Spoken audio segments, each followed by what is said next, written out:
पुरुषेवेदकं सर्वान् यद्भूतं यच्च भव्यान् उदामृतत्वशेषानः हिरण्यैनातिरोहति एतावानस्य महिमा ततो जायानुत्तमूयः आदोऽस्मिष्माभूतानि त्रिपादस्यामृतं जेमहि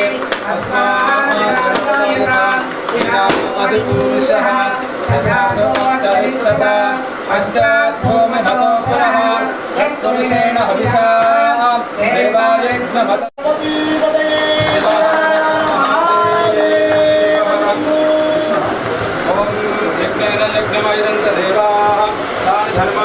प्रकाशाय धीमहि तन्नो ज्योतिः प्रचोदयात्। क्षीरसमुद्रराजतनयां क्षीरङ्गदामेश्वरीं दासे भूतसमस्तदेवनितां लोकैकदीपाङ्कुरां श्रीमन्मन्मथकटाक्षलब्धव ब्रह्मेन्द्रगङ्गामोक्षलक्ष्मीर्जयलक्ष्मीर्सरस्वती श्रीलक्ष्मीर्वरलक्ष्मीश्च ओम शंकराय नमस्काराय स्वाहा मनान ऊर्जे ददातन महेर्राजनः योपां पुष्पं वेद पुष्पवान् प्रजावान् दशमान् भवति चन्द्रमा वापा पुष्पं पुष्पवा स्वस्मरेवत्वात्मानो मञ्चं वगुं ओम भद्रं कर्णे विशृणुयाम देवाः भद्रं पश्येमाक्षरयत्राः स्थिररङ्गैस्तुष्टुवांसस्तनूभिः विषेम देवहितं यदायुः स्वस्ति न इन्द्रो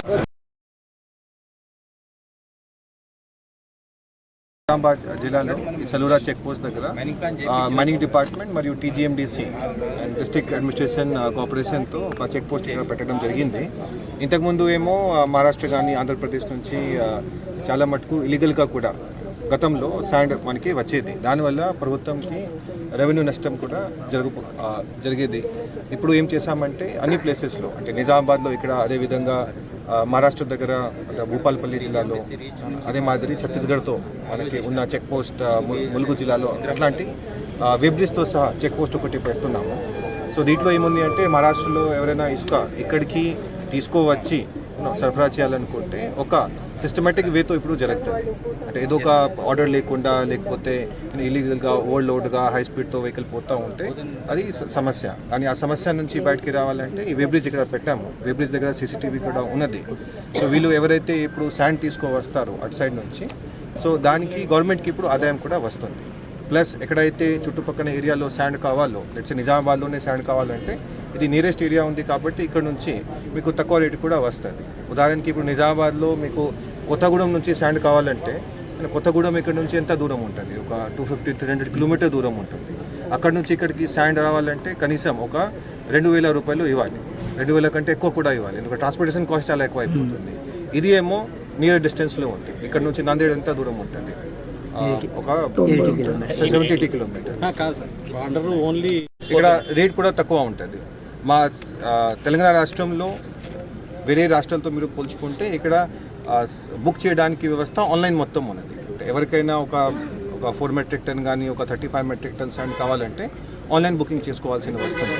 దాంట్లో 430 రూపీస్ వరకు మేము తీసుకుంటాము, అంటే అది గవర్నమెంట్కి వచ్చే ఆదాయం. మిగతా ట్రాన్స్పోర్టేషన్ కాస్ట్ ఆ వ్యక్తికి పడుతుంది. ఆ ఉద్దేశంతో ఇక్కడ ఈరోజు పెట్టడం జరిగింది. సో ఈ రోజు నుంచి మహారాష్ట్ర నుంచి ఇక్కడికి ఏ లారీ వచ్చినా అది ప్రాపర్గా వే బ్రిడ్జ్లో వే అయి వస్తుంది. అంటే ఎవరైనా చెక్ కూడా చేసుకోవచ్చు. వే బ్రిడ్జ్ దాటిన తర్వాత 1 మెట్రిక్ టన్కి ఆర్ ఈవెన్ హాఫ్ మెట్రిక్ టన్కి ఎక్కడ కూడా ఓవర్లోడింగ్ కూడా కాదు. ఎందుకంటే ఓవర్లోడింగ్ బండితోనే మ్యాక్సిమం మనకి ప్రమాదం అని జరుగుతాయి, యాక్సిడెంట్స్ అని జరుగుతాయి. సో ఈరోజు ఫస్ట్ టైం ఇక్కడ ఈ చెక్ పోస్ట్ ఇక్కడ పెట్టడం జరిగింది. ఇంతకుముందు నిజామాబాద్ జిల్లాలో ఎప్పుడు కూడా చెక్ పోస్ట్ ఇట్లాంటి మేము పెట్టుకోలేకపోయాము. బట్ ఈ సంవత్సరంలో సక్సెస్ అవుతున్నాం. Thank you. ఇక్కడ రేట్ కూడా తక్కువ ఉంటుంది. మా తెలంగాణ రాష్ట్రంలో వేరే రాష్ట్రాలతో మీరు పోల్చుకుంటే ఇక్కడ బుక్ చేయడానికి వ్యవస్థ ఆన్లైన్ మొత్తం ఉన్నది. ఎవరికైనా ఒక 4 మెట్రిక్ టన్ కానీ ఒక 35 మెట్రిక్ టన్ శాండ్ కావాలంటే ఆన్లైన్ బుకింగ్ చేసుకోవాల్సిన వస్తుంది. దాంట్లో 430 రూపీస్ వరకు మేము తీసుకుంటాము, అంటే అది గవర్నమెంట్కి వచ్చే ఆదాయం. మిగతా ట్రాన్స్పోర్టేషన్ కాస్ట్ ఆ వ్యక్తికి పడుతుంది. ఆ ఉద్దేశంతో ఇక్కడ ఈరోజు పెట్టడం జరిగింది. సో ఈ రోజు నుంచి మహారాష్ట్ర నుంచి ఇక్కడికి ఏ లారీ వచ్చినా అది ప్రాపర్గా వే బ్రిడ్జ్లో వే అయి వస్తుంది. అంటే ఎవరైనా చెక్ కూడా చేసుకోవచ్చు. వే బ్రిడ్జ్ దాటిన తర్వాత 1 మెట్రిక్ టన్కి ఆర్ ఈవెన్ హాఫ్ మెట్రిక్ టన్కి ఎక్కడ కూడా ఓవర్లోడింగ్ కూడా కాదు. ఇంకోటి ఓవర్లోడింగ్ బండితోనే మ్యాక్సిమం మనకి ప్రమాదం అని జరుగుతాయి, యాక్సిడెంట్స్ అని జరుగుతాయి. సో ఈరోజు ఫస్ట్ టైం ఇక్కడ ఈ చెక్ పోస్ట్ ఇక్కడ పెట్టడం జరిగింది. ఇంతకుముందు నిజామాబాద్ జిల్లాలో ఎప్పుడు కూడా చెక్ పోస్ట్ ఇట్లాంటి మేము పెట్టుకోలేకపోయాము. బట్ ఈ సంవత్సరంలో సక్సెస్ అవుతున్నాం. Thank you. దీంట్లో 2-3 రకాలుగా బండిలు ఉంటాయి. సో జనరల్గా మా టీజీఎండీసీ దాంట్లో 16 అంటే 16 టైర్ వెహికల్ మనం అంటాము. సో 16 టైర్ ఉంటే దానికి 2 రకాలుగా బరువులు ఉంటుంది. ఒకటేమో ఖాళీ వెహికల్ది బరువుని టేర్ వెయిట్ అంటాము. అది జనరల్గా 13 to 14 మెట్రిక్ టన్ ఉంటుంది. ట్రాన్స్పోర్ట్ డిపార్ట్మెంట్ నామ్ ప్రకారంగా 47,500 మెట్రిక్ టన్కి మించకుండా ఉండాలి, కేజీకి మించకుండా ఉండాలి. సో ఒక 16 టైర్ వెహికల్ ఉంటే దాదాపు దాంట్లో 48 to 49 మెట్రిక్ టన్ దాంట్లో దానికి బరువు ఉంటుంది. అది దాటుతుంది అంటే అది వైలేషన్. అదేవిధంగా 32 మెట్రిక్ టన్, 26 మెట్రిక్ టన్ అంటే 3 కేటగిరీస్ మన దగ్గర వెహికల్ ఉంటాయి. సో నాకు తెలిసి ఇప్పుడు వే బ్రిడ్జ్ దగ్గర ఉన్న వెహికల్